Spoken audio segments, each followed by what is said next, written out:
Brigada Weather Update. Weather Update.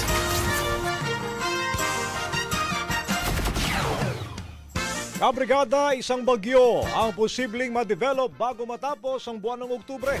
Binabantayan ngayon ang posibilidad na may isang bagyong mag-develop at pumasok ng Philippine Area of Responsibility sa mga susunod na mga araw.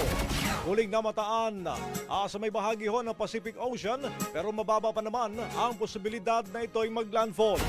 Kabrigada, sakaling magtuloy-tuloy ang bagyo at pumasok sa PAR, tatawagin itong Bagyong Christine. Samantala ngayong araw ng Miyerkules, patuloy pa rin pong iiral ang easterlies, partikular sa silangang bahagi po naman ng Visayas. Ayon pa sa Pag-asa, maramdaman din ang epekto ng naturang weather system sa malaking bahagi ng Luzon at Eastern Visayas. Kaya asahan ho ang katamtaman hanggang sa maulap na kalangitan na may kasamang pulong-pulong pag-ulan. Sa nalalabing bahagi ng bansa, mga kabrigada, may tsansa pa rin ang pag-ulan bunsod ng localized thunderstorms.